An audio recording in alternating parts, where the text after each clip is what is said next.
Hello, সবাই কেমন আছো? এবার রান্নাঘর থেকে নতুন রেসিপি নিয়ে হাজির হলাম। সবাইকে স্বাগতম। এখানটায় আমি চাল ভিজিয়ে রেখেছিলাম প্রায় ঘন্টা 2 ঘন্টা আগে। এবার ভালো করে ধুয়ে নিয়ে আমি গ্রেট করে নেব।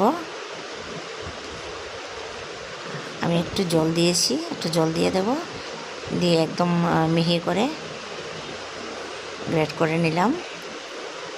দেখো কীরকম ঘনত্বটা, আমি ঘনত্বটা দেখিয়ে দেব। একটু ঘন টাইপের হবে।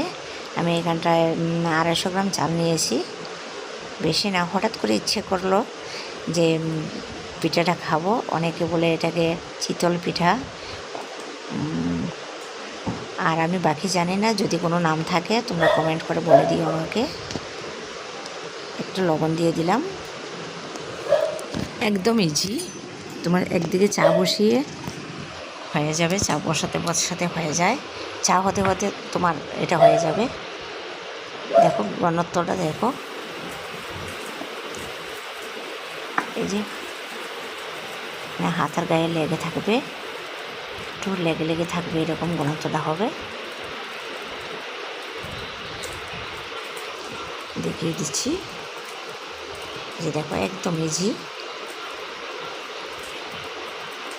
এটা বিশেষ করে লালি দিয়ে খায় বা গুড় দিয়ে খায় বা খেজুরের লালি এটা দিয়ে খায়, খুবই ভালো লাগে।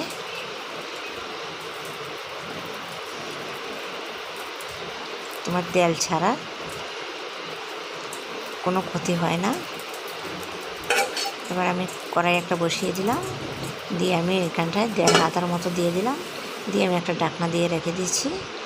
দেখো কি সুন্দর জালি জালি, একদম জালিদার হবে, নরমও হবে। একদম হয়ে গেছে, দেখো ইজিলি উঠে গেছে। একটু হালকা এটা হয়নি, একটু হালকা হালকা হাঁড়িতে লাগবে, এতে কিছু হয় না। এটা অনেক সময় আবার তোমার ইয়েতেও মাটির হাঁড়ি হলে আরও ভালো হয়। আমার মাটির হাঁড়ি নেই, তাই আমি এইটাতে করেছি, বা লোহার কড়াই হলে আরও ভালো হয়। দেখো হয়ে গেছে আমার 250 চাল দিয়ে কতগুলি হলো।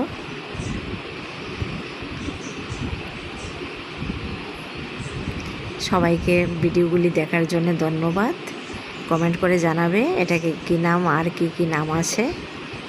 তোমরা আশা করি বাড়িতে বানিয়ে খাও, আর যদি না খেয়ে থাকো বানিয়ে খেও। দেখো একদম নরম, জালি জালি, ভিতরটাও খুব সুন্দর। দেখো কি সুন্দর হয়েছে। সবাইকে ধন্যবাদ আমার চ্যানেলটি দেখার জন্যে। বাই, আবার নতুন রেসিপি নিয়ে হাজির হব।